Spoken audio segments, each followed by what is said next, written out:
megtalálni azokat az embereket, akik kompetensek, akik ügyesek, sőt, hamarabb felfedezni bennük a képességet, mint ahogy ők tudták volna magukról, hogy képesek rá. Főnök Bálint barátom azt szokta mondani, hogy igen, mert te csak ülsz az irodába, és aztán jönnek a lehetőségek. Minden gyors sikerhez 10 év kell, azt mondják.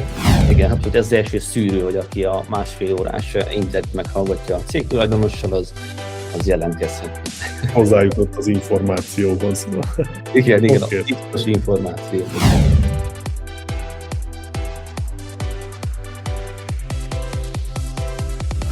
Nagy szeretettel üdvözlök mindenkit itt az Erdélyi Vállalkozói Podcast legújabb adásában. A mai vendégünk Petri Zsolt. Szia Zsolt, üdvözöllek a műsorban. Szia Csaba, üdvözöllek és üdvözlöm a kedves hallgatókat is. Ezt nem mondtam neked az adás előtt, de van egy kihívásom a számodra, így rögtön az adás elején. És ez az lenne, hogy kíváncsi vagyok arra, hogy egy levegővétellel, egy szuszra el tudod mondani az összes céget, amiben érdekeltséged vagy tulajdonjogod van, és az ott betöltött pozíciódat. Hát egy szuszra nem hiszem, hogy el tudom mondani. Ha gondolod, felsorolom, de több levegővétel fog kelleni hozzá szerintem. Rendben, akkor mondd el kérlek több szuszra, hogy mi az, amivel jelenleg foglalkozol, miben van érdekeltséged. Rendben, akkor kezdeném a Petri cégcsoporttal. Itt van a gyártás, a nagykereskedelem és a kiskereskedelem plusz a vendéglátás. Ezekben a cégekben ügyvezető vagyok, de leginkább a gyártással, a nagykereskedelemmel és a cégek fejlesztésével foglalkozom, meg a HR-rel ezen belül, a kulcsemberek kiválasztásával. Ezen kívül a Clear Service-ben vagyok tulajdonos, és itt a toborzásért felelek. Akkor a BioDry Romániában vagyok tulajdonos, itt leginkább az értékesítésért felelek és a cég növekedéséért. Akkor van még egy ingatlan bizniszem itt Marosvásárhelyen, ez néhány éve. Akkor a BioDry Magyarországban is társtulajdonos vagyok, és hát így kapásból ezeket mondanám, ezek a lényeges bizniszek. Remélem nem hagytam ki semmit. A podcastet a Spendra Erdélyi Marketing Ügynökség támogatja. Kíváncsi lennék a nem lényegesre, azok hogyan néznek ki, vagy hány van belőlük? Hát azok még úgy nem lényegesek, hogy nincsen bennük aktív munkám, úgyhogy azért ebből a szempontból nem lényeges, de persze azok is, amikor majd elnőnek, akkor azok is számottevőek lehetnek. És az a cél, hogy azokkal is legyen feladatod, azokkal is legyenek munkáid? Nem, ez már nem célom. Tehát nem célom, hogy több munkám legyen, sőt úgy érzem, hogy egy kicsit néha túlvállalom magam, úgyhogy igyekszem, hogy az operatív feladatokat minél jobban leosszam kompetens vezetők számára, és én egy kicsit úgy inkább a stratégiával és a cégek fejlesztésével tudjak foglalkozni. Hát mondhatnám ironikusan, hogy nem is értem, hogy miért mondod ezt, de tényleg az van, hogy itt, amiket felsoroltál, ugye mindegyik cég mögött, vagy mindegyik cég mellett lévő brandérték óriási, és gyakorlatilag, ha megnézzük, hogy Erdélyországban ezek nem kis brandek, és gyakorlatilag nem kell bemutatni, hogy mivel foglalkozik a Clear Service, vagy nem kell bemutatni, hogy mivel foglalkozik a BioDry, meg a Petrit aztán nyilván egyáltalán nem, mert ugye ezeket akkor gyakorlatilag mindenki ismeri és tudja. Na de nagyon szuper, hogy most akkor ebben a podcastben ezek a brandek mögött lévő arcot is meg fogják ismerni a hallgatók. Azért így nulladik kérdésként még hadd kérdezzem meg, hogy így mi a módszeret, hogy lehet ennyi céget így egyszerre vinni és operatívan dolgozni benne? Mindenképp nem egyedül, tehát nagyjából mindegyik cégben vannak vezetőtársaim, tulajdonostársaim, tehát ez általában csapatmunka. A Petri az már egy kiforrott régi cég, ott az egy családi vállalkozás, és van egy teljes igazgatótanácsunk, aki leginkább foglalkozik az operatív dolgokkal. Úgyhogy én bizonyos feladatokat vállalok a cégcsoporton belül, és így tudom ezeket vinni. Ugyanúgy a Clear Service-nél is megoszlik a munka a tulajdonos társaimmal, kompetens vezetőkkel.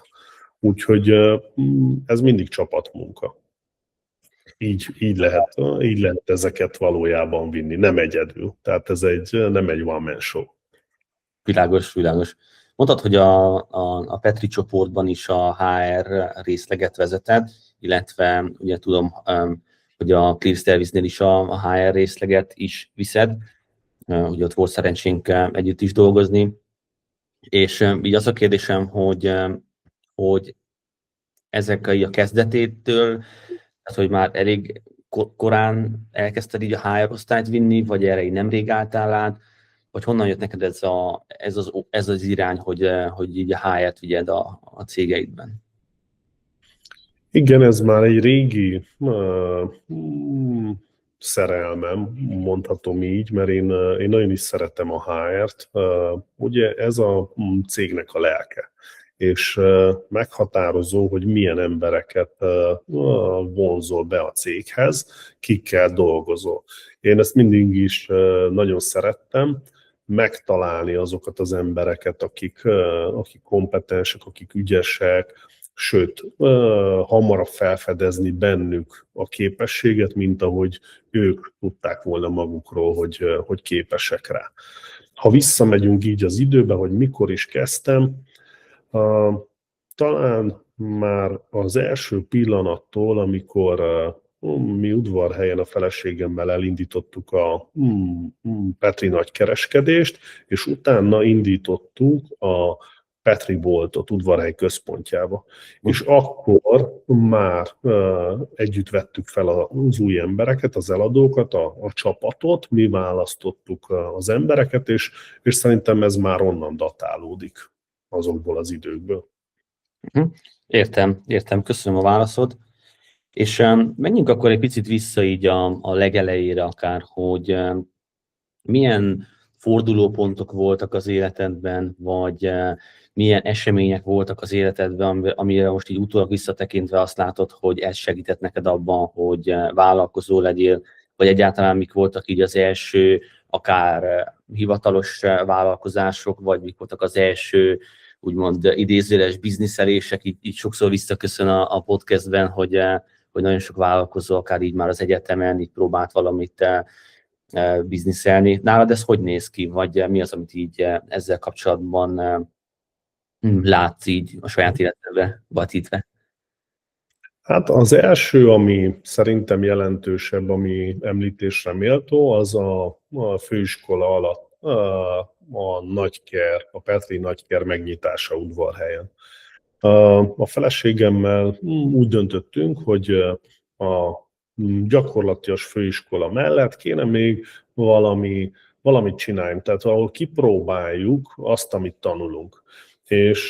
És akkor így megnyitottuk a Petri nagykereskedés Székelyudvarhelyen, akkor még ő számlázott, én mértem az árut, és én szállítottam ki az autóval. Innen indult, és aztán rá pár évre pedig megnyitottuk Székelyudvarhelyen a Petri boltot.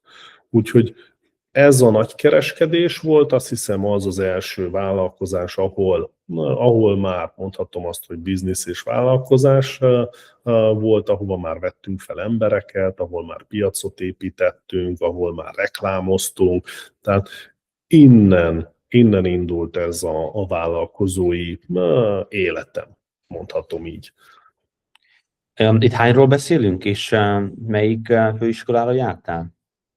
A Székelyudvarhelyen a Modern Üzleti Tudományok Főiskolájára jártam, akkor még így hívták, most azt hiszem Széknek hívják, és ez 99-ben kezdtem, és 4 évet tartott. Úgyhogy amikor mi ezt indítottuk, hát a 2001-ben indítottuk, ha jól emlékszem. 2000 vagy 2001, valahogy így indítottuk. Úgyhogy ezt nevezném én alapnak, és ugye a bolt megnyitás, és onnan már aztán mi nyitottuk tovább a Petri boltokat, de akkor már Marosvásárhelyen, átköltöztünk Vásárhelyre, és ott nyitottuk utána a többi boltot. De ezeket nevezném alapnak és fordulópontnak így az életemben. Értem, köszönöm a válaszod. Ha jól értem, akkor már a főiskola előtt házas voltál, vagy meg voltál házasodva? Nem, akkor még nem voltunk összeházasodva, csak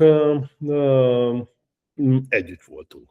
Tehát, hogy még nem voltunk összeházasodva, de együtt voltunk, és együtt gondolkodtunk abba, hogy valamit csináljunk, valamilyen munkát szerettünk volna, valamiben bele akartunk vágni.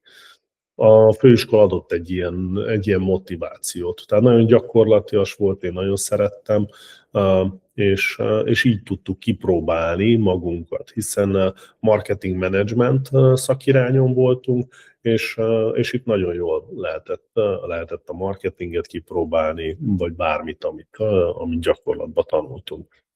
És milyen volt így az első üzletnek így a megélése? Vissza tudsz emlékezni rá, hogy mennyire tudtátok az egyetemen tanultakat beépíteni, milyen eredményeitek voltak, milyen volt így az első? Nekem nagyon jó emlékeim vannak erről. Amit említeni tudnék, az talán a marketing, talán a reklám. Akkoriban a Petri cégen belül még nem volt ennek múltja a reklámozásnak, de így mi Udvarhelyen tudtuk hirdetni, tudtuk promoválni a Petri termékeket, tehát rádióhirdetéseket használtunk, szórólapozást használtunk, ezekre emlékszem, és ez egy jó élmény volt. Tehát, hogy úgy emlékszem erre, hogy igen, kipróbáltuk, volt eredménye, és látszott a hatása. Szuper. És utána mik voltak a következő üzletek? Ugye mondtad, hogy most akkor ott tartunk, átmentetek Vásárhelyre, ott kezdtetek akkor, vagy ott folytattátok, ott nyitottatok még egy pár üzletet, gondolom. Igen, így van. Ott nyitottuk a további boltokat, hát lássuk csak, utána Szászrégenben nyitottunk még, Maroshévízen nyitottunk, utána Gyergyóba, még többet Vásárhelyen, és igen, ezek így nyíltak egymás után. Ott jött a gazdasági válság is 2008-2009 környékén. Ja igen, egy másik meghatározó vállalkozás, ami azóta már nem működik, már nincs meg. 2007-ben én elkezdtem foglalkozni Németországban csontolással. Egy német partner segítségével munkásokat, csontolókat vittünk ki Németországba, és ott 10 éven keresztül szolgáltattunk a világ második legnagyobb húsipari cégének. És hát itt több száz emberrel dolgoztunk, úgyhogy ez volt azt hiszem a karrieremnek az egyik kimagasló teljesítménye vagy pontja. Itt tudtam igazán csak úgy önmagam eredményeket felmutatni, és ez tényleg egy anyagilag is nagyon, nagyon jó tevékenység volt, és szerettem is, hiszen Németországba kellett járjak, évente néhányszor ki kellett utazzak, a partnerekkel egyeztetni, a kollégákkal a megbeszéléseket tartani. Úgyhogy igen, ez volt egy másik nagyon fontos része a karrieremnek. Honnan jött az ötlet, hogy ezzel foglalkozol, hogy ebbe is belevágjál? Hát ez egy nagyon, nagyon jó sztori. Ülök az irodámba egyik nap, és a cég kapujához odajön valaki, és azt mondja, hogy szeretne valakivel beszélni a vezetőségből.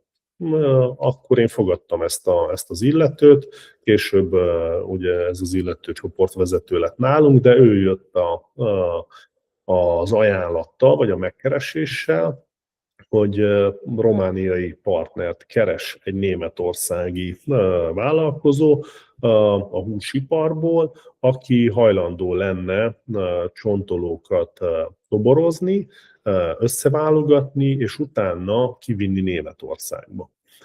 És tehát ennyi történt, odajött a kapuhoz, pont minket talált meg Marosvásárhelyen, ez egy marosvásárhelyi srác volt, 10 éven keresztül együtt dolgoztunk, aztán nagyon, nagyon ügyes volt, nagyon jól össze is barátkoztunk, úgyhogy így indult ez a biznisz, hogy véletlenül engem találtak meg. Zseniális, zseniális. Erre szokták mondani, hogy amikor a lehetőség kopogtat az ajtón, ugye? Pontosan, igen, erre Köllő Bálint barátom azt szokta mondani, hogy igen, mert te csak ülsz az irodába, és aztán jönnek a lehetőségek. Korrekt. És mondtad, hogy itt több száz emberrel dolgoztatok együtt, vagy több száz embert dolgoztattál ugye ebben az iparágban, és ezt elképzelni, milyen stratégiai pontja vannak egy ilyen típusú üzletindításnak. Tehát ugye nyilván van egy ötletfázis, kiküldöd az első embereket, ez így fokozatosan nő, vagy exponenciálisan, vagy hogyan nézett ki ennek az üzletnek így az idő szempontjából a növekedési dinamikája? Akkor ez egy lehetőség volt, ami most már amúgy nincs, tehát most már megszűnt, de akkor Németországnak nagy szüksége volt külföldi munkaerőre. És megvolt ez a lehetőség, megengedték, hogy külföldi cégek szolgáltatóként bekerüljenek németországi üzemekbe, és saját emberekkel szolgáltassanak. Itt amúgy ez a kapcsolatokon múlik, és a német partnernek megvoltak az üzleti kapcsolatai, megkapta ő is a felkérést a német üzemtől, hogy hozzon dolgozókat. Talán ugyanaz, amit mi is kezdünk most érezni Romániában néhány éve, hogy munkaerő hiány van, és kéne a munkaerő.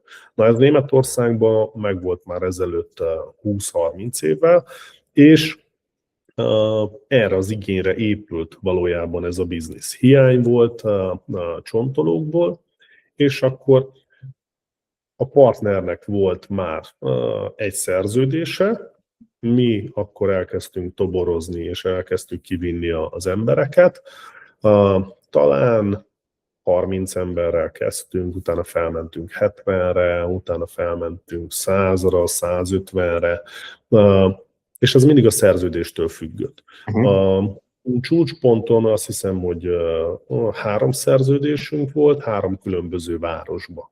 Úgyhogy ez az igényen múlik, nem is annyira, hogy most mennyire vagyok én ügyes, hanem hogy mi volt ott a kérés. Mondjuk a mi hozzáadott értékünk valójában az volt, hogy megtalálni és kiválasztani az embereket. Az elején még viszonylag könnyű volt, nagyon sok csontoló volt Romániában, ez egy ismert bevált szakma, és tudtunk toborozni. Egy idő után elfogytak a szakemberek, és már mi kellett, kiképezzük őket. Úgyhogy felállítottunk egy oktatási rendszert, ahol először 2 hónap alatt aztán 1 hónap alatt, aztán 2 hét alatt kiképeztünk egy embert csontolónak, de persze ez már fázis munka volt, tehát nem lehetett megtanítani neki az egész szakmát, de 2 vágást meg lehetett tanítani, meg lehetett vizsgálni, hogy van-e szándéka, van-e kitartása, ha kiküldjük Németországba, akkor fog-e dolgozni. Uh-huh.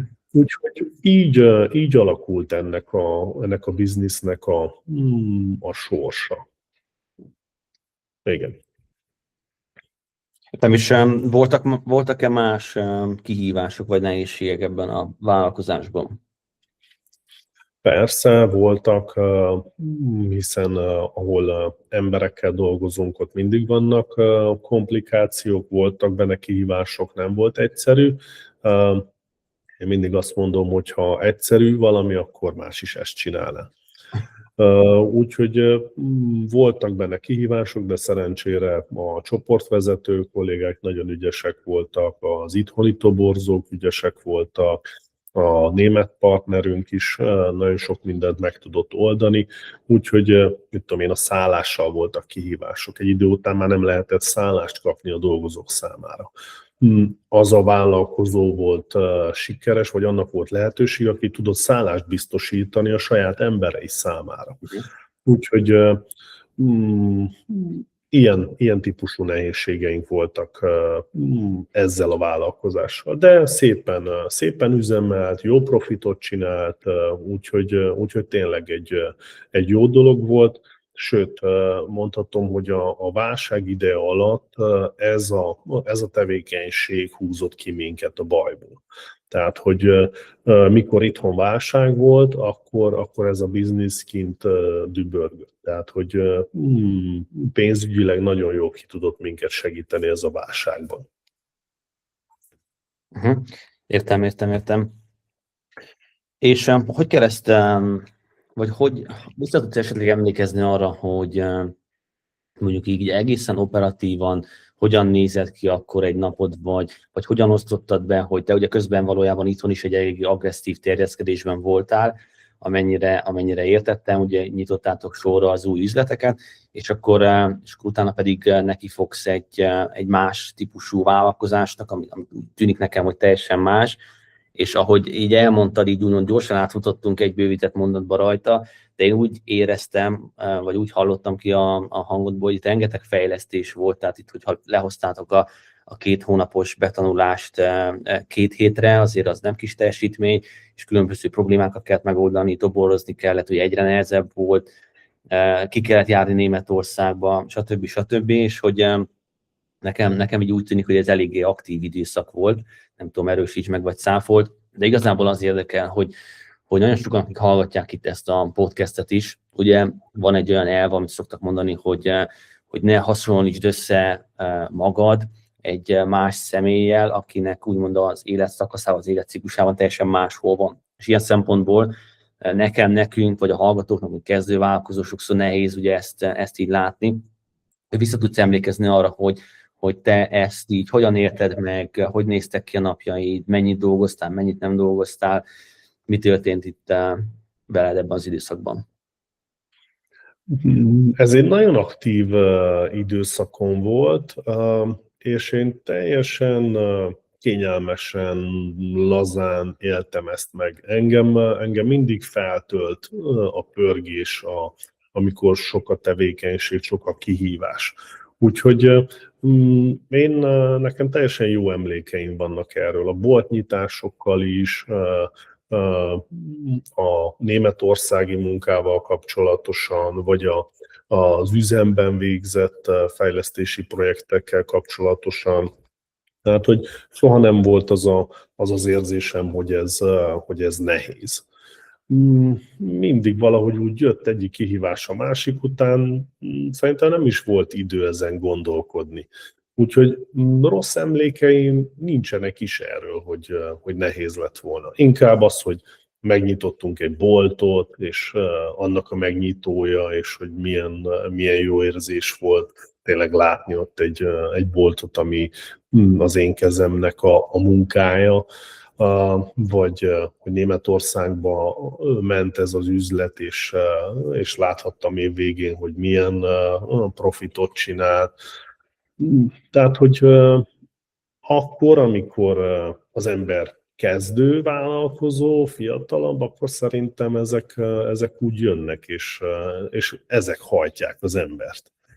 Én valahogy mindig úgy voltam, hogy végezzem el a munkát, és a jutalom majd megjön. Tehát, hogy mindig ez volt a vezérelvem, hogy ha jól dolgozok és eredményesen, akkor a jutalom meg fog jönni előbb-utóbb. És amúgy úgy gondolom, hogy nekem ez volt a jutalmam, ez a németországi munka lehetőség. Hiszen ez egy olyan eredményt, pénzügyi eredményt tudott hozni, hogy én ezt így éltem meg jutalomnak. Értem, köszönöm a válaszod.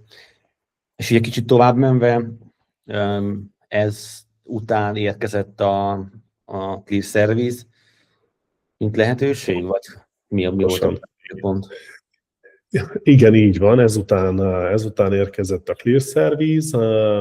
Kölő Bálint barátom úgy gondolta, hogy ő is egy magánvállalkozásba akar vágni, és tetszett neki, hallott tőlem ugye erről a németországi biznisz formáról, és azt mondta, hogy ő is egy ilyen bizniszt szeretne, és eljött egy, azt hiszem egy hétvége volt, talán egy szombati nap, eljött hozzám Vásárhelyre az irodámba, és felkért, hogy legyek üzlettársa ebbe. Én azt hittem, hogy csak beszélgetni akar arról, hogy mik a részletei, hogy kell ezt csinálni, és nem is gondoltam arra, hogy ezt velem együtt szeretné indítani. Na, de felkért rá, és nem mondtam nemet, hiszen jó barátok vagyunk, és így alapítottuk meg a Clear Service-t. Ugye egy kicsit vicces is ennek a megalapítása ennek a cégnek, hiszen én azt tanácsoltam, hogy olyan ágazatba dolgozzunk, ahol könnyű személyzetet találni. És könnyű betanítani az embereket arra a munkára. És akkor gondolkoztunk, hogy ipari takarítás először, utána eljutottunk oda, hogy szállodatakarítás kéne legyen, de hát egyikünk se ért a szállodatakarításhoz. Úgyhogy hát mit csinál ilyenkor az ember? Megnézi a YouTube-on, hogy kell szállodát takarítani. Úgyhogy mi is kerestünk a YouTube-on szállodatakarítós videót, de nem nagyon találtunk, annak idején nem volt, de azért belevágtunk ebbe a bizniszbe, és elindítottuk. Hogy látod, mi az, ami miatt Bálint úgy gondolta, hogy szükség lehet rád a cégben, miért nem egyedül csinálta? Úgy gondolom, hogy mindig is könnyebb úgy felépíteni egy vállalkozást, hogyha valakivel együtt csinálod. Vannak benne buktatók is, tehát ha nem a megfelelő emberrel vállalkozol, akkor ez lehet nehézség is, de mivel Bálinttal már elég jól ismertük egymást, úgy gondolom, hogy ő ettől nem félt, és két ember okosabb, mint egy, tehát hogy kicsit kiegyenlítsük, vagy kibalanszírozzuk azt, hogy kinek mi az erőssége, mi a gyengesége. Úgyhogy én úgy gondolom, hogy ezért döntött úgy Bálint, hogy együtt indítsuk ezt a bizniszt. Értem. És így mondtad, hogy az elején gondolkodatok, hogy pontosan milyen iparág legyen. Van erre, vagy volt erre valamilyen spéci módszeretek, hogy ezt hogyan találtátok ki, vagy úgymond ez inkább ilyen brainstorming jellegű? Inkább brainstorming volt. Az irányelv az volt, hogy találjunk könnyen dolgozókat, és könnyen betanítható legyen. És persze legyen rá igény, tehát legyen arra a munkára igény Németországban. Mert a cél az volt, hogy tényleg Németországban történjen ez. Miben volt más a Clear Service-nek az indulása a csontolós üzletákhoz képest? Hát nagyon más volt. Abban, hogy a Clear Service-nél 2 évig jártuk Németországot, míg az első szerződést megkaptuk. Tehát itt nem volt német partner az induláshoz, tehát nem jött meg az igény Németországból, hanem mi kitaláltuk, hogy hol akarnánk dolgozni, és 2 éven keresztül jártunk Németországba, és kerestük az üzleti lehetőséget. Úgyhogy 2 év után sikerült megtalálni az első lehetőséget, és akkor tudtuk elindítani. Úgyhogy ez egy nagyon kemény és szivatós indulás volt. 2 évig kitartani és menni, tehát ez nem volt egyszerű. Azt gondolom. Mesélsz egy picit erről, hogy ez hogyan nézett ki a gyakorlatban, hogy hányszor voltatok kint, mi az, amit csináltatok? Arra, hogy hányszor voltunk kint, arra már pontosan nem emlékszem, de azt tudom, hogy autóval is mentünk, tehát hogy költségtakarékosság miatt beültünk az autóba, elvezettünk felváltva Németországig, és ott már előre beegyeztetett találkozókra mentünk. Előre beegyeztettük, hogy bizonyos szállodákkal, vagy az elején még ipari takarító cégekkel találkozzunk, és ezeket úgy jártuk végig, és próbáltunk velük üzletet kötni. Bocsánat, hányban volt nagyjából? Ez 2010 és 12 között. Tehát 10 és 12 között volt ez, és akkor több ilyen túrát csináltunk Németországba, az elején csak mi ketten, aztán bevontunk még egy magyarországi partnert is, és így próbáltunk üzletet találni Németországba. De nagyon, nagyon nehéz volt, tehát az egy kemény időszak volt. És miért, mi volt szerinted, ami miatt ilyen nehezen indult be? Valószínűleg a piacnak a nem ismerete, tehát mi azért Romániából be akarunk jutni egy németországi céghez, akarunk velük szerződni, tehát hogy nem volt semmilyen hátterünk, tapasztalatunk még akkor, és nem ismertük a német kultúrát. Tehát most már azért jobban kiismertük a német vállalkozókat, a német igényeket, most már azért jobban tudjuk, hogy mire van szükség. Nem mondom, hogy most is egyszerű lenne, most se könnyű, de már jobban ismerjük az igényeiket, és most már elég jó hátterünk is van, tehát tapasztalatunk, most már demonstrálni tudjuk, hogy igen, milyen minőségben dolgozunk, mennyire professzionálisak vagyunk, úgyhogy most már teljesen más. Mi az, ami ott meghozta nektek az áttörést? Az első partnernél mi az, amit másképpen csináltatok?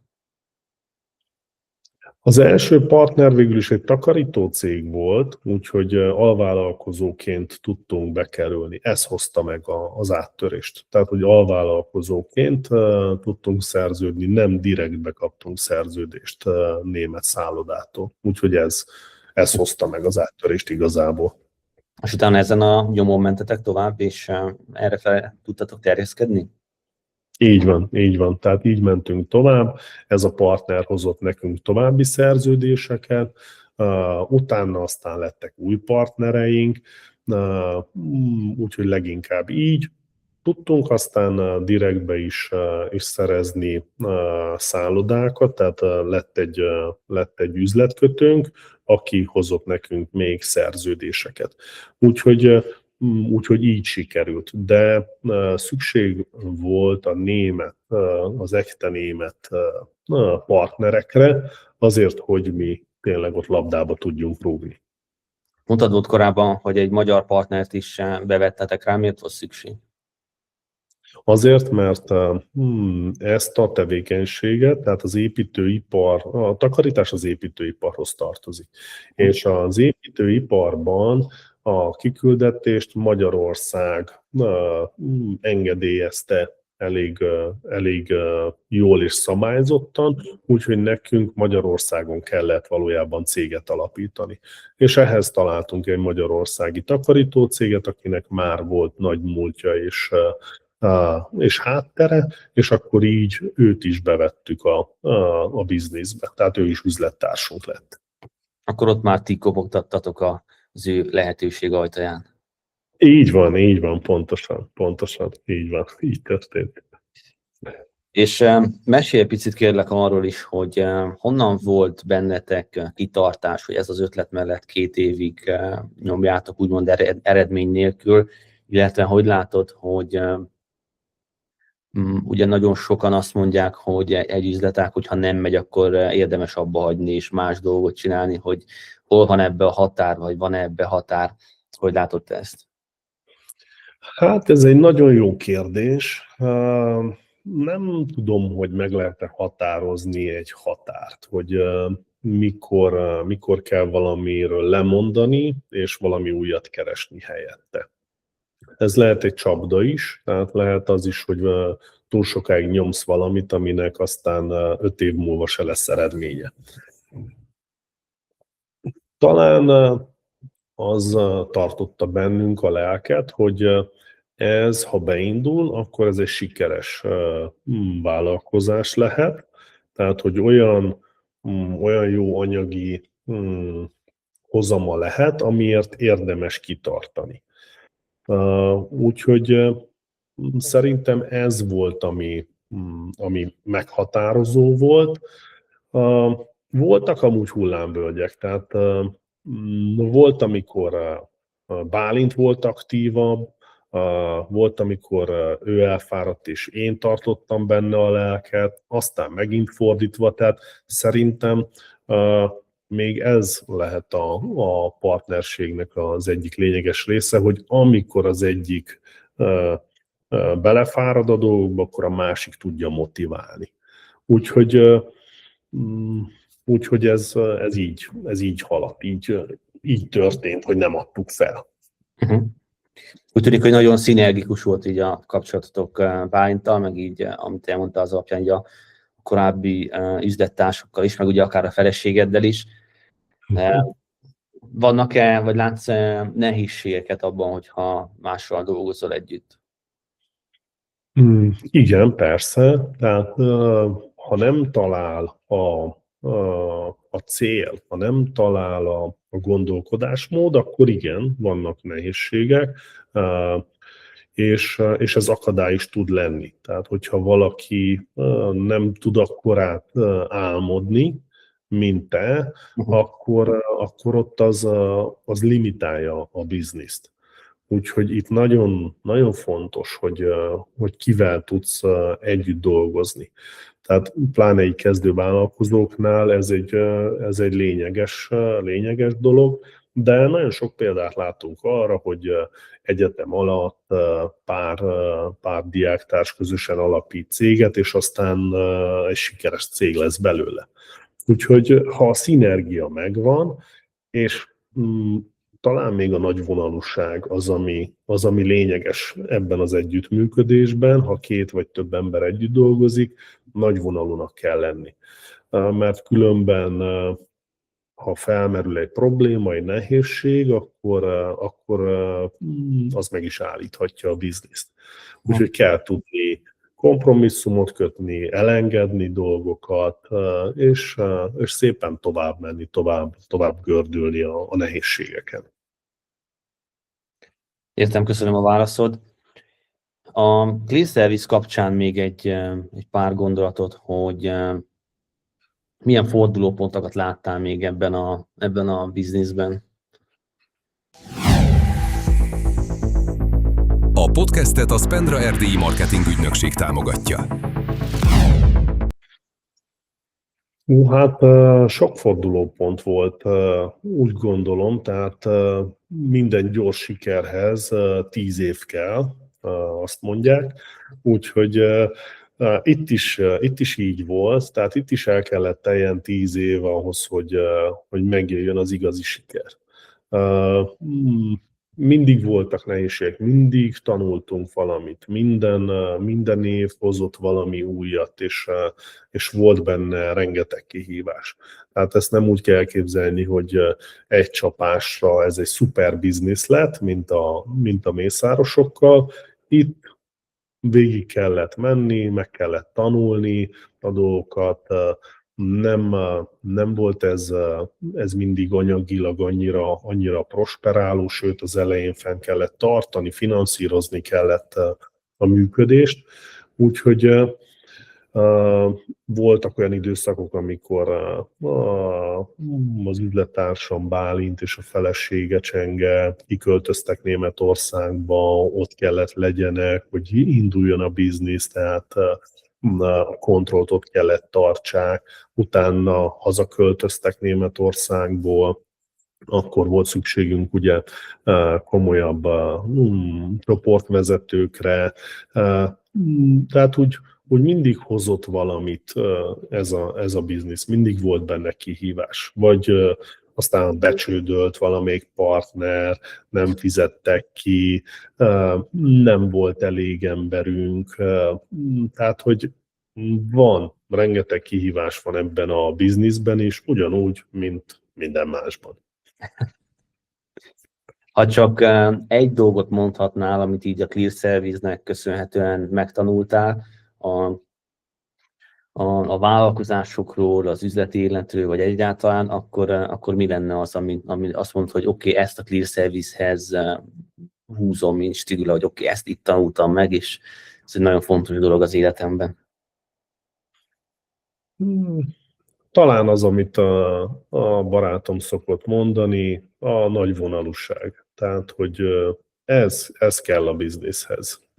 És ahhoz, hogy több üzlettárs, több ember együtt tudjon dolgozni. Úgyhogy talán ezt kötném hozzá. Szuper. Menjünk akkor közben tovább így az idővonalon. Ugye azt láttuk, hogy ment a csontolós biznisz, közben jött a Clear Service. Mi volt az, ami a sorban ezt követte? Hát amit kiemelnék, az a BioDry 2019-ben. Én kerestem valamilyen plusz tevékenységet még akkor, tehát úgy éreztem, hogy még kell valamit csináljak, tehát hogy nem éreztem azt, hogy limitálva lenne az időm, vagy hogy még van plusz energiám, és mindig is szerettem volna egy külföldi céget. Tehát volt egy ilyen gondolatom, hogy én szeretnék egy svájci céget valamikor. Igaz, hogy ez egy franchise, tehát nem az enyém a svájci cég, de ez egy svájci franchise, és nagyon jónak tűnt ez az üzleti lehetőség, és akkor 2019-ben megvásároltuk ennek a cégnek a licenszét Romániára, és akkor így indult 2020-tól, hát nem, mert 19-től valójában, 2019 elejétől a BioDry Románia. Hogyan jött ez a lehetőség az életedbe? Ez úgy jött, hogy nekünk volt ha nem is egy, hanem 2 épülettel volt problémánk, és a salétrom, a nedvesség állandóan tette tönkre ezt a 2 épületet. És kerestünk rá valamilyen megoldást, és nem találtuk. És egyszer csak így egy ismerősön keresztül jött meg ez a lehetőség, hogy van egy svájci cég, és ilyen falnedvesség probléma megoldással foglalkozik. És akkor ezután találkoztam én a svájci cégnek a képviselőjével, aztán a tulajdonosával, és kiderült, hogy nincs Romániában képviseletük, és bejönnének Romániába, és így szó-szót követett, kicsit utána jártam én is ennek a problémának, hogy milyen megoldások vannak rá, és akkor emlékszem, azt mondta az egyik tervező ismerősöm, hogy De ha ez működik, akkor ez egy aranybánya. Tehát, hogy ez egy nagyon jó biznisz. És akkor úgy döntöttünk, hogy oké, akkor megvesszük a licenszét Romániára, és behozzuk ezt a technológiát. Ez így mekkora jellegű befektetés, hogyha nem túl indiszkrét a kérdés, mondjuk így viszonyítva egy clear service induláshoz, vagy egy csontolásos befektetés, vagy hogy most mondjam pontosan? Hát a pontos összeget azt nem mondhatom meg, azt a szerződés köti, de hát itt is azért el kellett költeni több mint 100 000 eurót az indulásra. Tehát ha csak nézzük a licencvásárlást, a képzéseket, a kiutazásokat, utána akár a személyzetnek a megfinanszírozását az első hónapokban, a marketinget, akkor ez 100 000 euró felé megy azért, ez az összeg. Csak az első hónapokat kellett ilyen szempontból megfinanszírozni? Hát utána már átfordult? Mondhatni igen, hiszen megpróbáltam alacsony költségvetésen tartani, nem akartam túl nyújtózkodni, úgyhogy próbáltam olyan fix költségeket megengedni csak, ami tényleg nem volt megerőltető. Úgyhogy igen, néhány hónapig kellett ezt finanszírozni, mert utána már önfinanszírozóvá vált. Olyan organikusan, szépen lassan növekedett ez a biznisz. Hogy látod, mennyiben vagy miben volt más a BioDry-nak az indításai mondjuk a korábbi próbálkozásokhoz képest? Mivel ez egy franchise, itt már mindenki volt találva.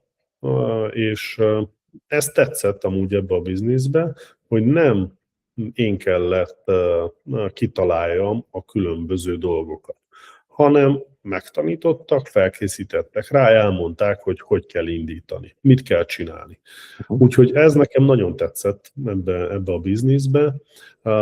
Ezt akkor mondogattam is, hogy na ez tényleg egy vagány dolog, hogy nem én kell kitaláljam a különböző folyamatokat.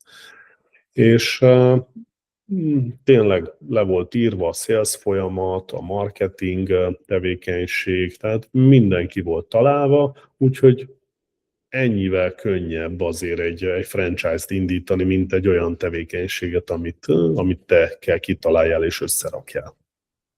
És itt teljes mértékben egyet is tudtál érteni azokkal az elvekkel, azokkal a marketing stratégiával, amit előírtak?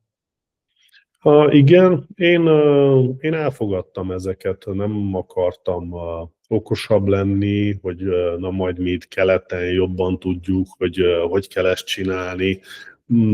Néha az ember beleesik ebbe a hibába, de nem, én elfogadtam. Tehát azt mondtam, hogy ha ezt ők kitalálták, működik náluk, akkor én is itt ki fogom próbálni, és használni fogom. Úgyhogy igen, elfogadtam ezeket, és mondhatom azt, hogy én sokat tanultam tőlük. Tehát sok mindent, amit a BioDry-tól tanultam, azt utána felhasználtam a többi tevékenységemben is. Én azelőtt is foglalkoztam értékesítéssel, tehát én jónak tartottam magam salesben, de amit tőlük tanultam, az egy magas iskola volt. Tehát, hogy az még egy plusz, tehát, hogy olyan dolgokat tanultam értékesítésbe tőlük, amit azelőtt nem tudtam. Úgyhogy számomra nagyon hasznos volt tudást kapni a BioDry-tól. Elhintesz nekünk itt egy-két ilyen golden nuggets-et? Persze, elmondom. A sales folyamat az egy nagyon exakt folyamat. Nem véletlen dolgokon múlik, nem attól, hogy a kliens milyen lelki állapotban van, vagy megtalálta-e a megfelelő klienst. Ha a kliensnek szüksége van a termékedre, akkor és te szakszerűen végigviszed az értékesítési folyamaton, akkor a vége az vásárlás.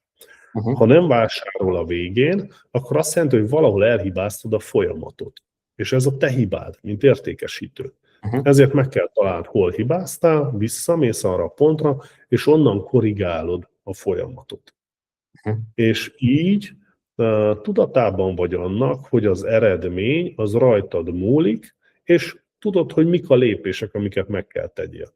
Mert azelőtt azért úgy szélszesként, hát oké, próbálkozom ennél a kliensnél, megpróbálom neki eladni a terméket, nem sikerült, még a következőhöz, annak sikerül, aztán megyek tovább, és sokszor nem tudatos ez az értékesítőkben.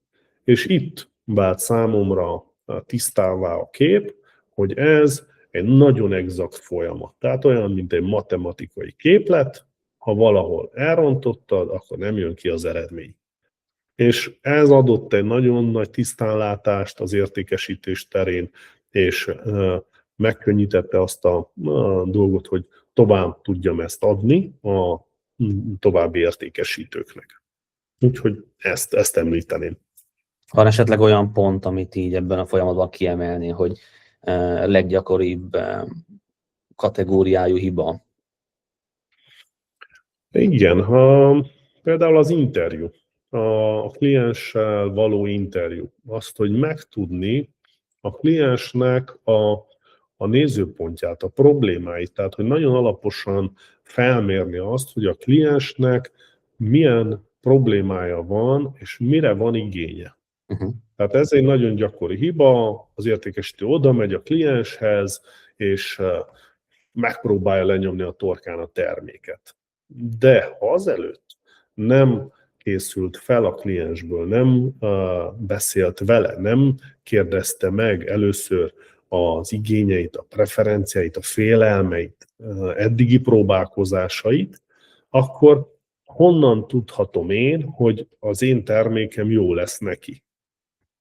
Úgyhogy ez egy nagyon gyakori hiba, hogy nem kérdezzük meg a klienst. Nem csinálunk vele egy alapos interjút, hogy megismerjük az ő nézőpontját, az ő igényeit. Nagyon hasznos volt, le is jegyzeteltem ide magamnak, hogy építsük be az értékes folyamatban az ügynökségnél. Menjünk akkor tovább. Nézzük itt még, amit mondtál, ugye még egy rész van, amit nem érintettünk, ez az ingatlan biznisz. Ez mikor csatlakozott a portfólióba? Vagy hogy néz ki ez jelenleg? Ez valahol ott 2020-21-ben, azt hiszem 21, igen, azt hiszem 21 lehetett. Hát így a BioDry kapcsán nagyon sok régi épülettel kerültem kapcsolatba, tehát nagyon sok régi épületet láttam, és hát ez a régi épület, ez itt van Marosvásárhelyen, most már ezt Petri udvarnak hívják, és akkor megtaláltam ezt az épületet, felkerestem a tulajdonost, mert láttam, hogy salétromos az épület, nagyon csúnyán nézett ki, omlott le róla a vakolat, kívül-belül, tehát siralmas állapotban volt. Felkerestem a tulajdonost, ő azt mondta, hogy nem akar befektetni ebbe az épületbe, nem érdekli, sőt eladó az épület. És na akkor úgy ezen elgondolkodtam, nagyon sokat kértek érte, tehát hogy valami csillagászati árat kértek érte, úgyhogy 2 éven betelt, mire eljutottunk egy elfogadható árhoz, és elő is tudtam teremteni azt a pénzt, hogy ki tudjam fizetni. Úgyhogy mint a gyors sikerhez, hát itt is akkor 2 évbe telt ez a dolog, és akkor megvettem az épületet, tudtam, hogy így ilyen csúnya állapotban, hogy az kinézett, nem fogom tudni bérbeadni, mert ez volt a tervem, hogy egy bérbeadható ingatlant csináljak belőle, és akkor felkértem egy tervezőt, hogy csináljon egy felmérést az épületről, készítsen egy látványtervet róla, hogy tudjam megmutatni a jövőbeli potenciális bérlőknek, hogy ez hogy fog kinézni. És akkor így elkezdtem bérlőket keresni, közben nekifogtam a felújításnak, ami hát megint vagy 2 évbe telt, mire úgy megcsináltam, de úgy szakaszonként történt ez, és már úgy találtam bérlőket hozzá, persze egy alapbérlőt, egy úgy mondják ezt, hogy ánkor, tehát egy horgony bérlő kellett, egy olyan valaki, aki stabil és nagy forgalmat tud oda vonzani. Így találtam meg a Petrina pizzázót, és ők bérelték ki az első nagy felületet. Nem a miénk az étterem, tehát ez a név hasonlóság, ez a véletlen műve. És akkor így szépen haladtam a felújítással, újabb és újabb bérlőket találtam.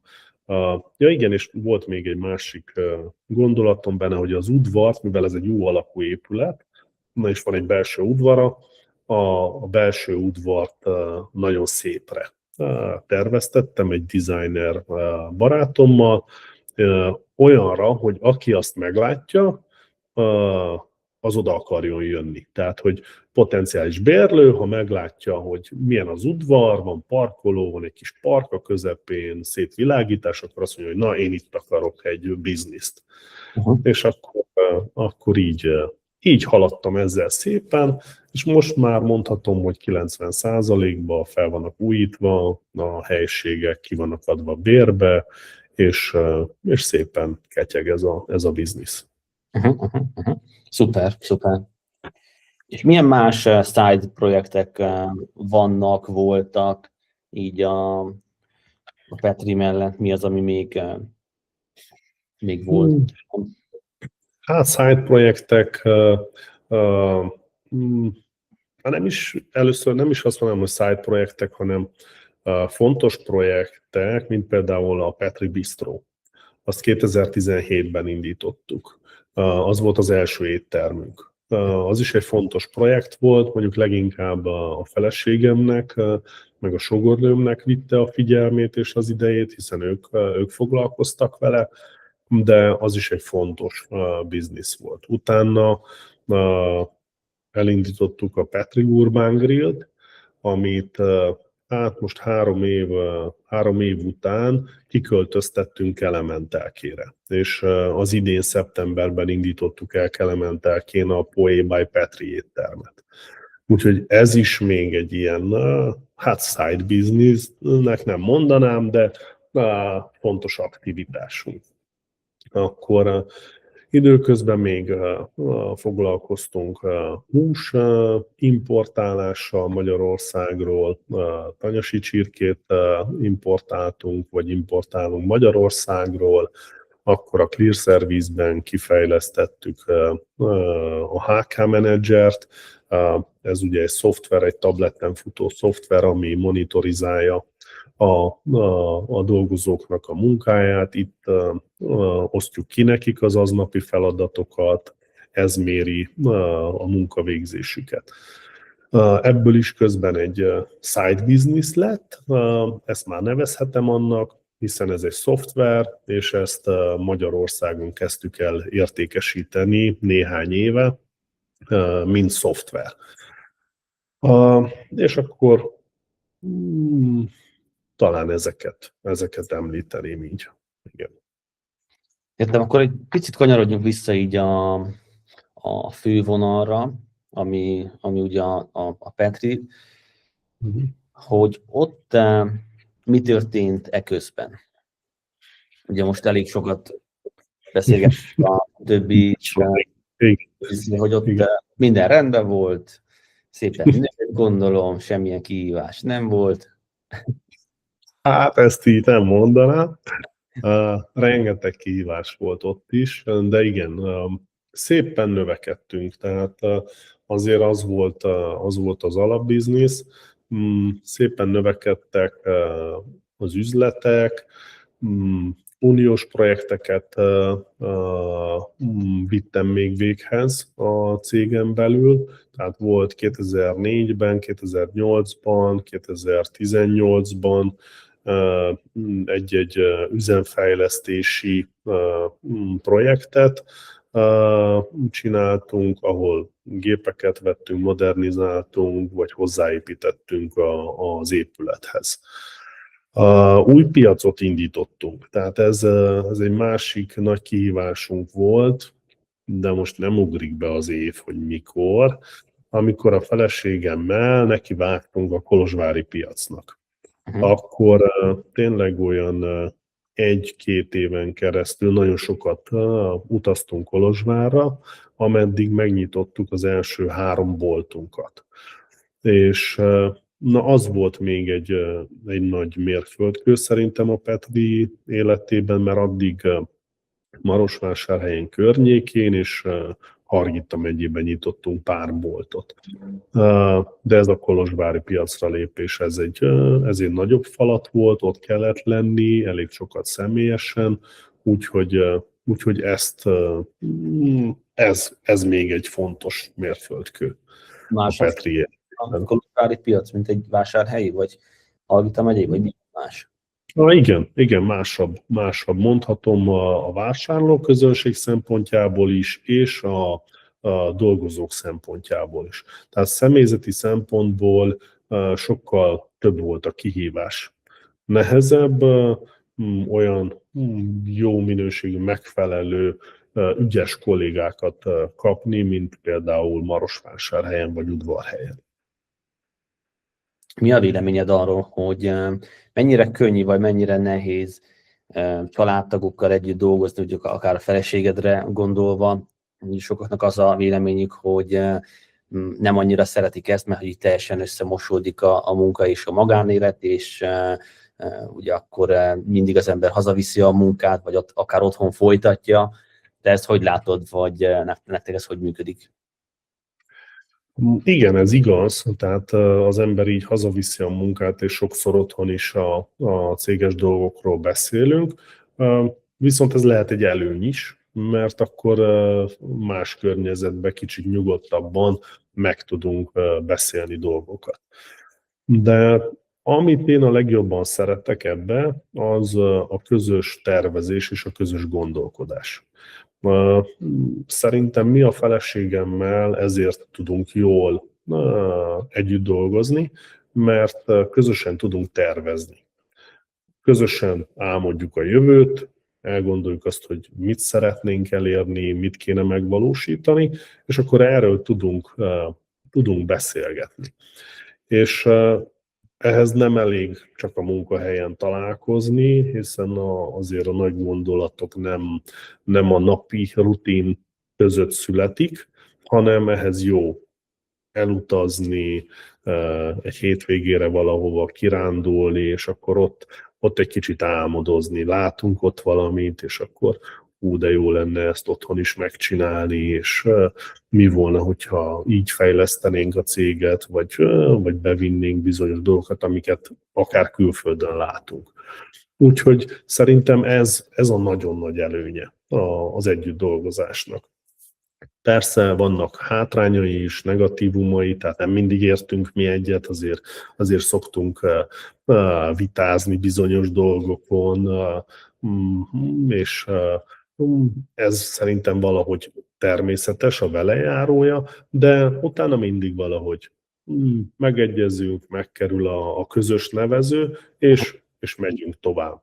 És itt is megvan ez az erősítjük egymást kölcsönösen. Itt is megvan az, hogy valamikor ő van toppon, én nem vagyok annyira, utána fordítva, és akkor tudjuk bíztatni, segíteni egymást. Úgyhogy én ezt pozitívnak ítélem meg. Értem, köszönöm, nagyon hasznos volt ez a nézőpont, azt gondolom. Még az érdekel, hogy hány dologra vagy hány lehetőségre mondtál nemet, ami így kopogtatott. Hogy most eddig arról beszéltünk, amit igen mondtál, és lett belőle egy sikersztori. Voltak-e dolgok, amikre nemet mondtál? Igen, voltak dolgok. Voltak. Azt, hogy hányra mondtam nemet, azt nem tudom. Ezt soha nem számoltam.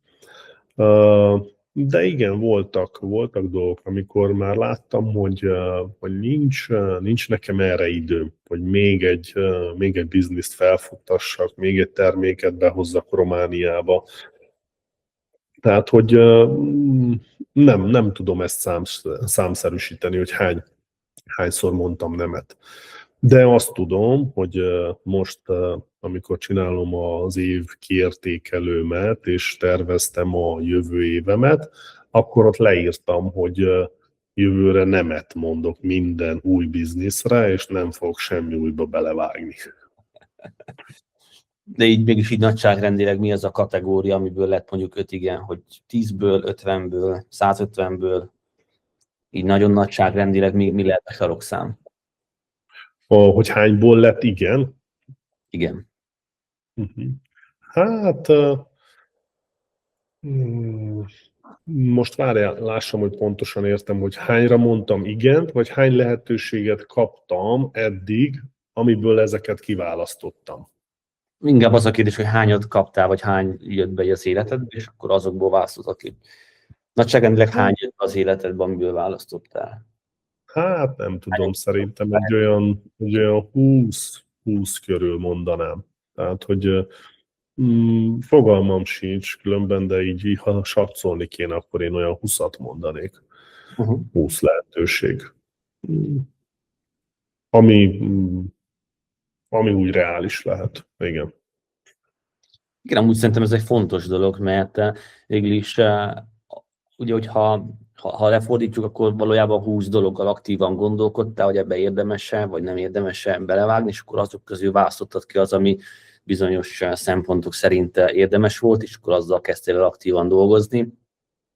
Ez ugye sokszor abból a szempontból érdekes, hogy néhányan vannak, akik mondjuk csak egyen gondolkoznak el, és akkor ehhez képest értelemszerűen nagyobb lehet a siker esélye, hogyha többen elgondolkodunk, és azokból választunk. Hát nagyon nehéz egy lehetőségből egy jót találni. Tehát, hogy vannak is ilyen statisztikák, hogy nem tudom, hogy 10 cégből egy marad fent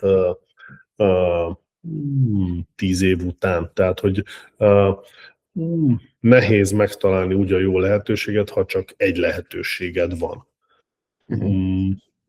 A nézőpontom amúgy nekem az, hogy valamennyire kell kapcsolódjál ahhoz a tevékenységhez, amit választasz. Tehát kell legyen affinitásod, kell élvezd azt a tevékenységet, mert máskülönben munkára fog számítani, megterhelő lesz. Tehát, hogy szívesen kell csináld. És ha így belegondolok abba, hogy mivel foglalkozok, mindegyikhez van valamilyen kötődésem. Tehát a Biodry is ugye építőipar, de én nagyon szerettem a Petrinél a boltokat nyitni, és azzal foglalkozni, hogy felújítani egy boltot, vagy kivitelezés a saját házunknak az építés. Tehát én ezt nagyon szerettem, nagyon, nagyon élveztem mindig. Úgyhogy így kapcsolódtam hozzá. Vagy ugye a németországi munkában ez a toborzás az én felelősségem, az a HR. Úgyhogy fontos, hogy szeresd ezt a területet, olyan bizniszt válasz, mert különben nyögvenyelős. Ha meg kell tanuld nulláról azt az egészet, akkor az nagyon nehéz. Az nagyon nehéz dolog. Az elején viszont sokszor szükség van arra, hogy tanuljunk, meg fejlesztjük tovább magunkat. Ugye te is mondtad, hogy YouTube-on kerestétek a takarítós videókat. Szóval ezek a szinergiák valójában akkor tudnak kialakulni, nem, amikor így már egy bizonyos témában kikupálódtál, vagy kitanultad. Igen, persze kell legyen tapasztalatod, tehát úgy gondolom, hogy azért mindenki szerez valahol egy munkatapasztalatot, vagy megtalálja azt a területet, amit ő szeret. Tehát, hogyha befejezed a főiskolát, egyetemet, valahol elkezdesz dolgozni. Fogod érezni, hogy mi az, amit te szeretsz, hogy most a HR a te asztalod, a sales, a pénzügy, a menedzsment, a gyártás. Tehát, hogy valamihez jobban fogsz kötődni, valamit jobban fogsz szeretni. És általában azért úgy gondolom, hogy így alakulnak ki a bizniszek, hogy valaki szeret egy területet, abba mélyebben belemegy. Én is úgy azt veszem észre néha magamon, hogy ugye milyen típusú podcasteket hallgatok, az, ami éppen foglalkoztat. És ez azt jelenti, hogy nem csak a munkahelyen foglalkozok én azzal a témával, hogy meg kell oldani, mit tudom én, a pénzügyi kimutatások problémáját, hanem délután is, este is, hétvégén is ezzel kapcsolatos anyagokat olvasok, podcastet hallgatok, és így tudok elmélyülni egy adott témába, hogy azt szeretem, és meg akarom jobban ismerni. Ha már így áttértünk a tanulásra, akkor te hogyan képzed vagy először az a kérdésem, hogy összesen hány munkatársal dolgozol együtt? Vagy hány tartozik így a cégcsoportokba? Hát azt hiszem olyan 450 körül vagyunk, igen. A 450 körül vagyunk talán. És hogyan képzed a munkatársaidat, akár így lebontva cégekre? A más? Vannak belső képzéseink, tehát vannak olyan képzések, amiket saját magunkra szabadtunk, vagy mi dolgoztunk ki cégen belül. Nem mondhatom itt azt, hogy az eladók képzése, vagy boltvezetők képzése. Vannak olyan anyagaink, amit külső tanácsadó segítségével dolgoztunk ki. Tartok én is például tréninget az értékesítőink számára.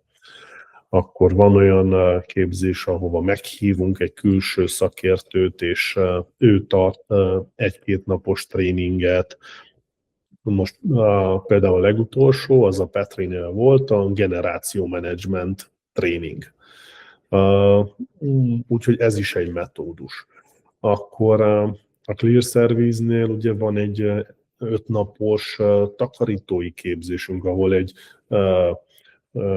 egy kezdő tapasztalatlan embert 5 nap alatt betanítunk arra, hogy kell profi módon szállodaszobát takarítani. Tehát a tréningeknek, képzéseknek nagyon sokféle válfaját alkalmazunk és használjuk. Láttam, hogy Brian Tracy-vel is volt képzés. Így van, így van. Én nagyon hiszek abban, hogy tanulni kell, állandóan fejlődni kell. Nem lehet az, hogy befejezed az egyetemet, és akkor utána nem tanulsz, nem fejleszted magad.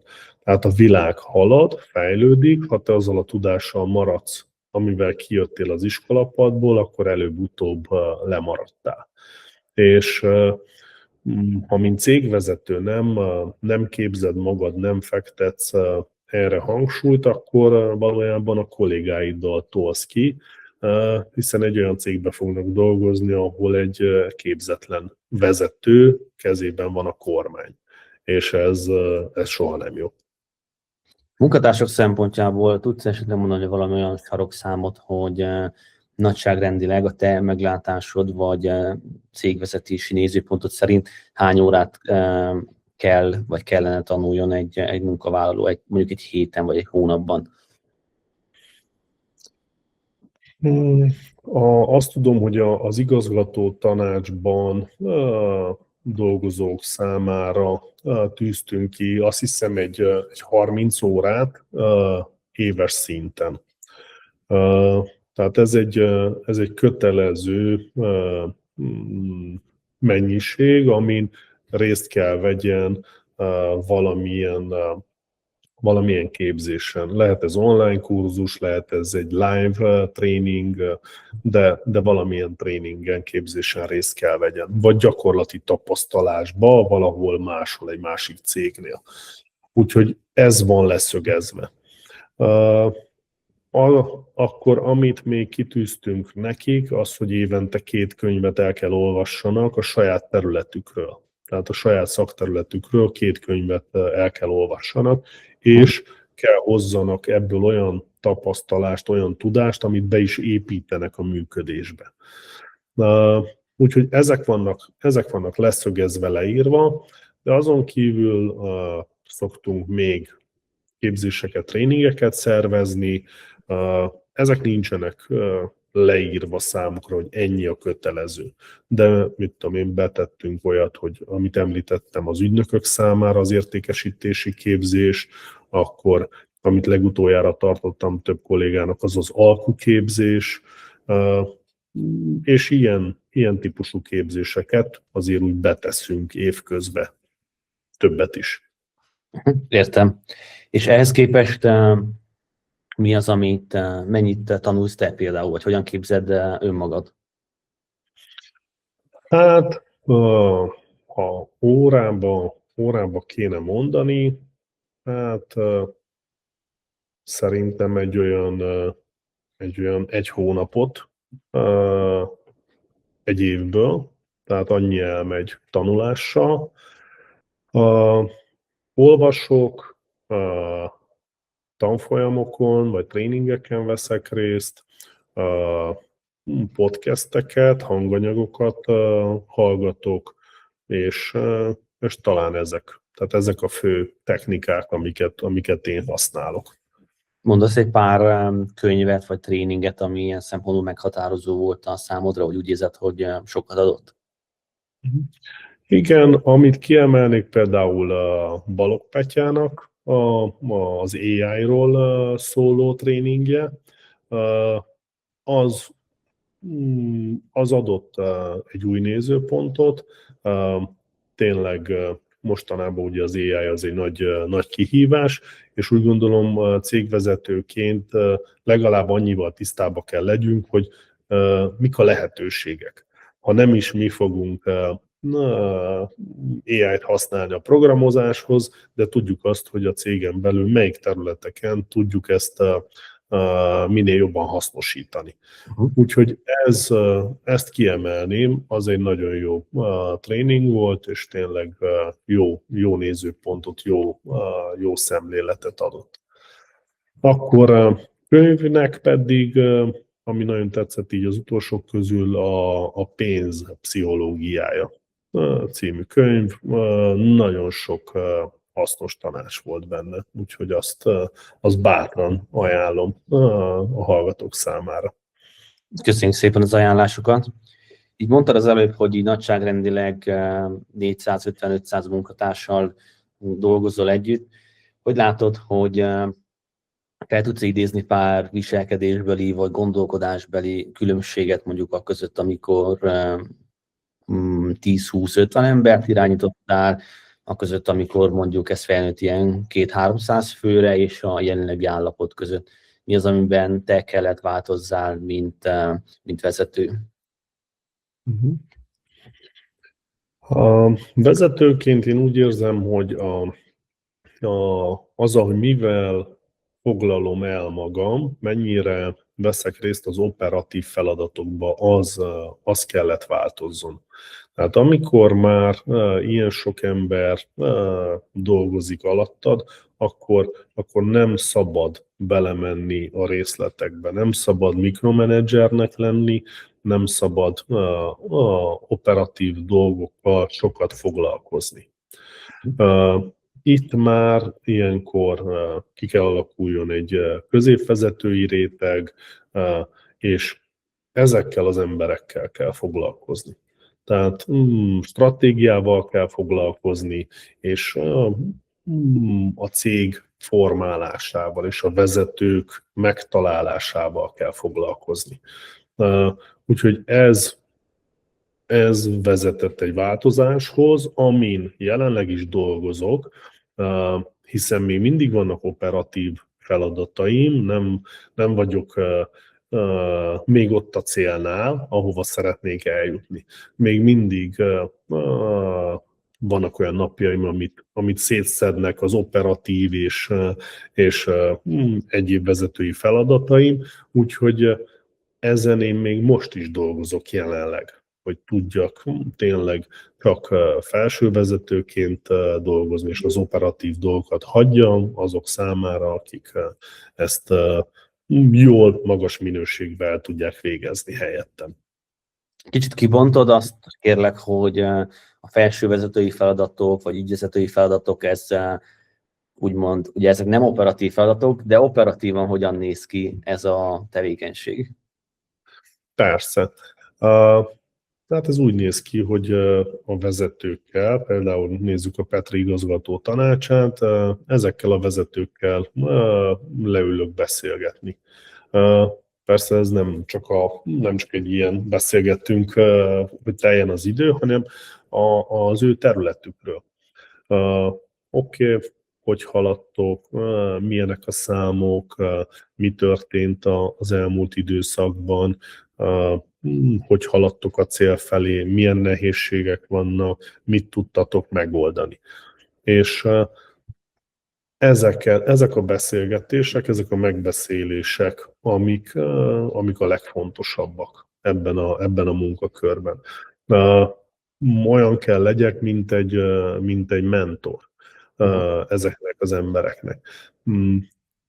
Látom a célt, látom, hogy hova tartunk, ők is látják, tehát, hogy ismerik a célokat, közös a célunk, van benne tudásuk bizonyos dolgokban, van, amit még ők is tanulnak, vagy van esetleg valami újdonság, amit még beszeretnénk tenni, vezetni, vagy szeretnének megtanulni valamit, szeretnének fejlődni egy adott területen, akkor én ebbe látom amúgy a szerepemet, hogy ebbe tudjam őket segíteni. Vagy az én tapasztalatom megosztásával, vagy azzal, hogy megmutatom, hogy hol találják meg azt a tudást, honnan tudják azt megkapni. Úgyhogy ez talán úgy a legfontosabb része. Akkor még amit ki tudnék itt emelni, azt látom, hogy mi, mint családi vállalkozás plafonálódtunk. Tehát, hogy eljutottunk egy olyan szintre, ahol már cégcsoport vagyunk. Tehát sokféle tevékenységünk van, többféle területen, és kell lépjünk, mi is kell fejlődjünk. Tehát még professzionálisabbá kell tegyük a cégvezetést, függetleníteni kell a mi képességeinktől. És be kell hozzunk olyan külső szakértőket, akár egy külső board formájába, akiknek van piaci tapasztalatuk, rálátásuk az erdélyi, romániai piacra, és adott esetben több tudásuk van, mint nekünk bizonyos területekről. És úgy érzem, ez lesz a következő lépés, amit mi meg kell tegyünk a Petrinél, hogy ne az legyen, hogy mi, mint vezetők limitáljuk a cégnek a lehetőségeit. Hogy látod, milyen statisztikai kimutatásaitok vannak, amivel tudod monitorozni a különböző vállalkozásoknak az eredményességét? Ez cégenként különbözik, de használunk dashboardokat, kulcsmutatókat mindegyik cégnél. Meg vannak határozva, hogy mik azok a KPI-ok, amiket nekünk követni kell. Mit tudom én, a toborzásban a jelentkezőknek a száma, a kitrénált embereknek a száma, vagy másik cégnél a kliensek, a potenciális kliensek száma, a felmérések száma. A Petrinél a gyártásnál mondhatnám, hogy a csontolt kilogramm per személy per óra, vagy a gyártásban ugyanez a KPI, tehát hogy minden cégnél van egy sajátos dashboard, és ezeket követjük. És ezeket nézed meg te is ezeken az operatív megbeszéléseken, vagy külön van neked erre dedikált időd, amikor ezeken átmész és kivizsgálod? Megnézem ezeket, de például az operatív menedzserem, aki a helyettesem bizonyos pozíciókon, ő ellenőrzi ezeket a KPI-okat, és raportál róla. Felhívja a figyelmemet, hogyha bizonyos kulcsmutatók rossz irányba mennek, és akkor ő jelez. Tehát, hogy így ki van zárva az, hogy én nem néztem rá már 2 hete arra a mutatószámra, ő minden héten minden számot megnéz, és ő jelzi nekem, hogyha valahol baj van. És akkor jelentően baj van, vagy akkor is, hogyha valahol véletlenül kilőnek a számok? Arról is értesülök, tehát, hogy az nem kerüli el a figyelmemet, de itt az a lényeg, hogy amikor rossz irányban megy valami, akkor minél gyorsabban jelezzenek, hogy tudjunk róla beszélni, nézzünk utána, miért mennek rosszul a számok, mit kell csinálni, hogy ezen változtassunk. Ne csúszson el az időbe. Hány órát dolgozol egy héten, illetve ezen belül hány órán vagy meetingen? Nagyságrendileg átlagos héten. Hát mondhatnám úgy a napi 8-10 óra között dolgozok, tehát ez a napi munkamennyiség és a meetingek, hát mondhatom napi 2 órát azért meetingelek. Minden nap van 2 óra meetingem. Van úgy, hogy valamelyik nap több van, hogy kevesebb, de ez az átlag, a napi 2 óra meeting az megvan. Mondtad, hogy a legfontosabb feladatod az, hogy az igazgatóiddal, illetve a felsővezetőkkel vagy középvezetőkkel megtaláld ezt az időpontot, amikor board szintjén tudtok együtt dolgozni. Mi az, ami így még a napodat kitölti, további tevékenység? Ami még kitölti, hát az idén belevágtam a mentor programba, az Erdély mentor programba, ott mind mentor veszek részt, és van 3 mentoráltam, úgyhogy havonta 1 nap van mentorprogramos elfoglaltságom, ahol szinte egy egész napos program van, előadásokkal, képzésekkel, beszélgetésekkel. Akkor a mentorátjaimmal ezen kívül szoktam találkozni, vagy személyesen, vagy online, és akkor beszélgetünk. Úgyhogy az idén talán ez a feladat, ami még azért kivesz az időmből, elég sokat. Akkor van még egy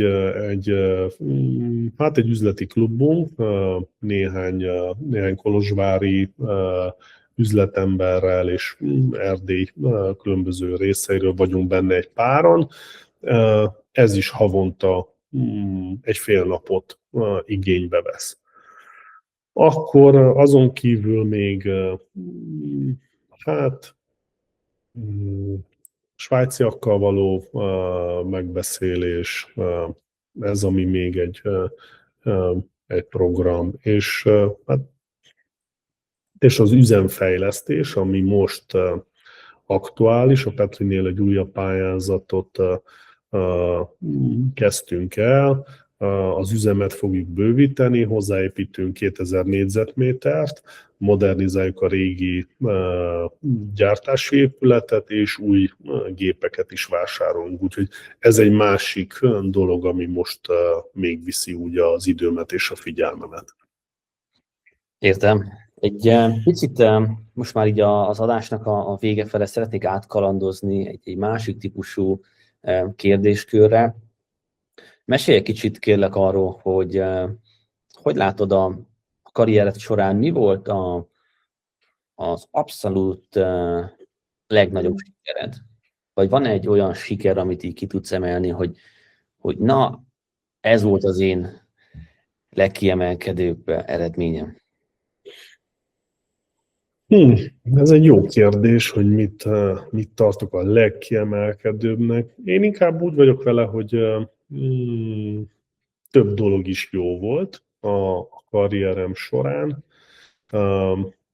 Jó volt az, hogy fiatalon az elején annyi mindent felvállaltam, és olyan lelkesen vittem. De ha egyet ki kell emelni, akkor szerintem az a Petri. A Petrinek a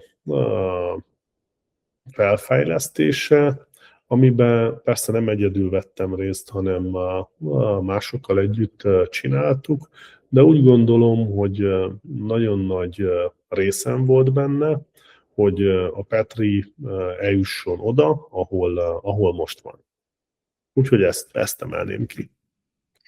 Szuper. Köszönöm a válaszod.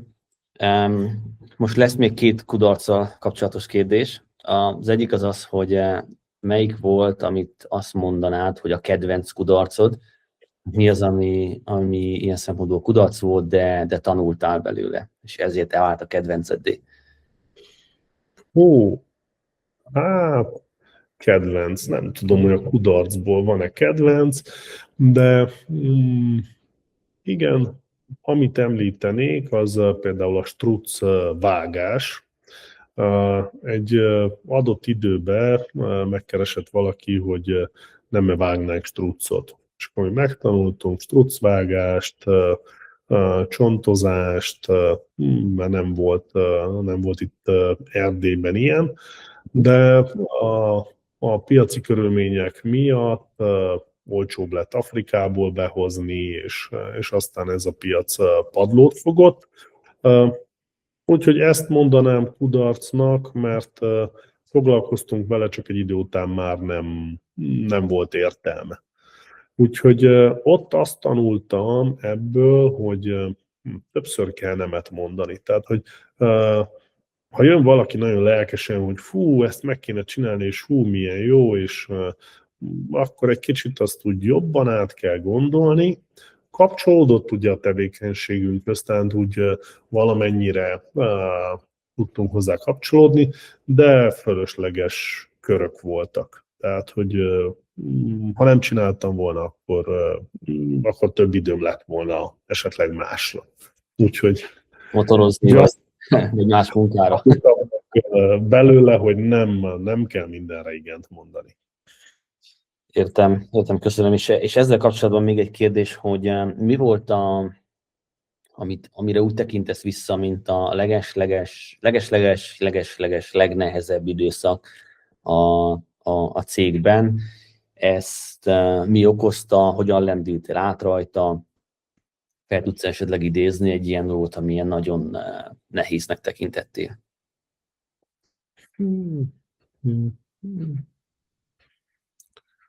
Nagyon nehéz időszak. Hát, így, hogy egyet kiemeljek nagyon nehéznek, nem érzem úgy, hogy valamelyik ilyen kimagaslóan nehéz lett volna. Volt sokszor nehézségünk, tehát volt sokszor olyan időszak, de hát talán azok voltak úgy nehezebbek, amikor a gyerekeink születtek, akkor a feleségem otthon volt gyereknevelésén a gyerekekkel, és akkor úgy azok az időszakok olyan nehezebbek voltak, ahogy így visszaemlékszem. Talán azok, igen. Igen. Egyedül kellett megoldani akkor a mindent. Hát igen, több dolog volt akkor az én vállamon. Persze akkor is volt a cégben még segítség, csak így, hogy most kérdezted, talán ezt mondanám. Akkor otthon is, ugye megszületett a gyerek, azért otthon is helyt kellett állni, a munkába is, tehát hogy az olyan megterhelőbb volt akkor. Az volt a kisgyerekkel olyan megterhelőbb általában. Éjszaka felébredés, etetés, kialvatlanság, tehát hogy talán ez volt így, ami nehezebb volt. 3 villám kérdésem van még így a végére. Arra az első, hogy mi volt, amire úgy tekintesz, hogy az egyik legjobb befektetésed, akár időben, akár pénzben. Kiemelhetsz akár több dolgot is, ami azt gondolod, hogy jó befektetés volt.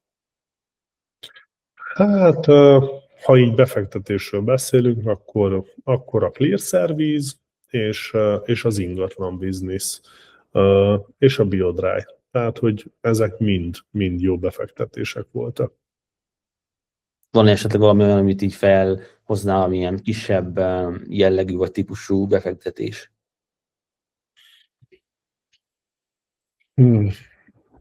A tanulás.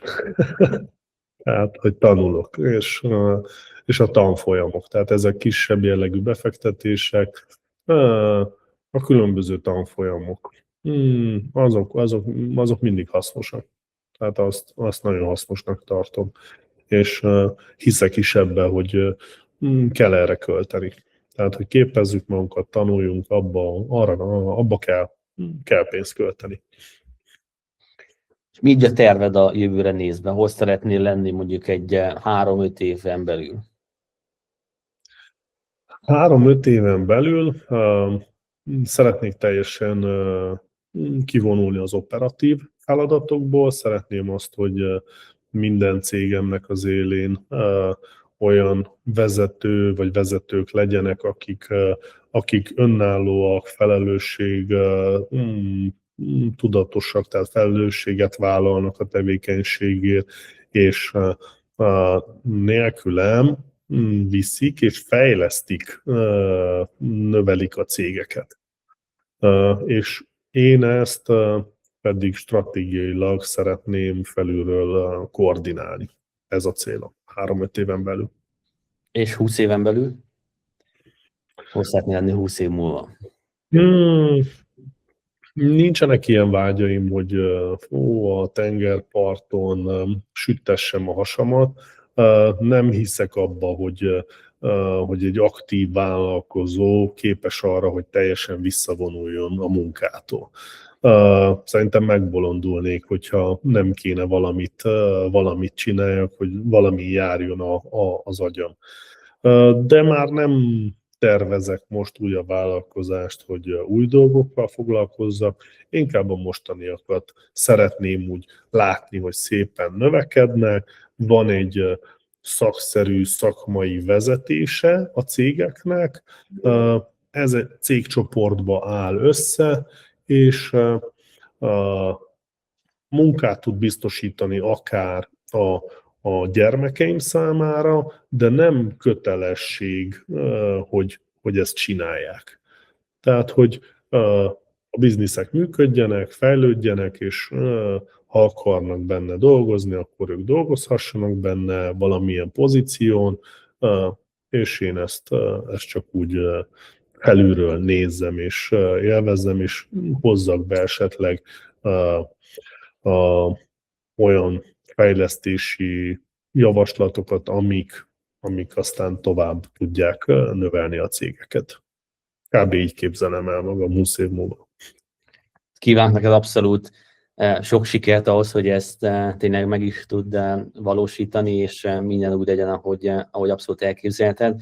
Zsolt, én nagyon-nagyon köszönöm neked a mai adáson, azt gondolom, hogy rengeteg hasznos gondolattal és nézőponttal találkozhattunk itt, ahogy elmesélted az életutadat, és azt gondolom, hogy zseniális, és biztos, hogy a hallgatók is élvezni fogják. Még így utoljára megkérdezem, hogy van esetleg még valami, amit úgy érzel, hogy így kimaradt, vagy maradt-e még benned valami, amit így feltétlenül meg szeretnél osztani a hallgatókkal? Hát elég alaposan így végigmentünk, nagyon sok mindenen.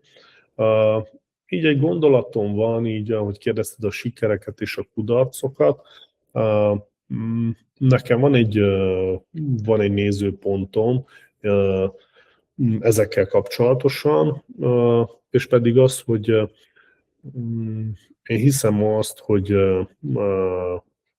tévedni és hibázni is lehet, és nem szabad görcsösen ragaszkodni ahhoz, hogy mindent tökéletesen csináljon az ember.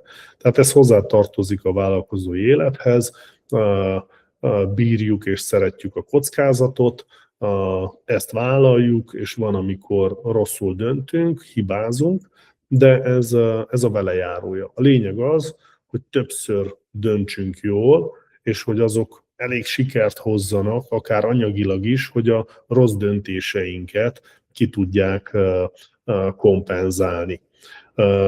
Tudjuk finanszírozni a hülyeségeket, és nem szabad ettől félni. Tehát, hogy vannak rossz döntések is, de a lényeg, hogy azért a döntéseink többsége az sikeres legyen.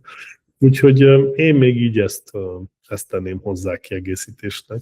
De nagyon-nagyon alapos voltál, Csaba, köszönöm szépen a kérdéseket, jó volt így visszaemlékezni pár dologra, így a múltból, ami tényleg úgy most jött így elő a kérdéseid alapján, úgyhogy én nagyon élveztem, köszönöm szépen, és remélem, hogy a hallgatóknak is tudott valami inspirálót adni esetleg. Biztos vagyok benne, számomra nem is kérdés, és tényleg zseniális volt az életutad, ahogy leírtad, és nekem igazából az a felismerésem volt így menetkezően, és rengeteg volt, és le is írtam, de magam mellé egy pár dolgot, amit be akarok építeni, de az mindenképpen, hogy abszolút példaértékű vagy, hogy így hogyan kell menedzselni az időt, meg hogy nincsen olyan, hogy nincs időnk dolgokra, csak egyszerűen nem priorizálunk eléggé, vagy nem tesszük meg a megfelelő lépéseket. Úgyhogy ez szerintem zseniális volt, hogyha Köszönöm. Valaki azt gondolja, hogy így nincsen ideje, nem tudom, egy side hustle-re, vagy bármi hasonló, akkor hallgassa meg ezt az adást, mindenképpen javasoljuk. Ha esetleg a hallgatóknak van valamilyen kérdésük, vagy ilyesmi, akkor valahol meg tudnak-e téged találni, valahol tudnak ezzel kapcsolatban kérdezni? A leginkább Facebookon, szerintem Messengeren, írjanak rám nyugodtan, és igaz, nem nézem minden nap, de amikor megnézem, akkor válaszolok rá. Vagy LinkedIn-en is rám írhatnak, talán az jobb, az gyakrabban nézem. LinkedIn. Kedves hallgatók, akkor hogyha valaki egy csillapíthatatlan vágyat érez, hogy 3-5 éven belül Zsoltnál az egyik céget vigye maximális felelősséggel, akkor keressenek meg ugye LinkedIn-en, és akkor én zárom is ezt az adást. Abszolút jelentkezhetnek most is keresésben vagyok, pár vezetőt, most is keresek, úgyhogy lehet jelentkezni. Pénzügyi vezetőt keresek, és egy üzemvezetőt, meg az egyik kisebb cégem számára egy értékesítési vezetőt, a másikra pedig egy menedzsert. Úgyhogy vannak lehetőségek. Igen, hát ez az első szűrő, hogy aki a 1,5 órás interjút meghallgatja a cégtulajdonossal, az jelentkezhet. Hozzájutott az információhoz. Igen, okay. A biztos információhoz. Kedves hallgatóink, akkor elköszönjük tőletek, köszönjük, hogy itt voltatok, és találkozunk majd egy következő adásban. Sziasztok! Köszönöm én is. Sziasztok! Szia Csaba!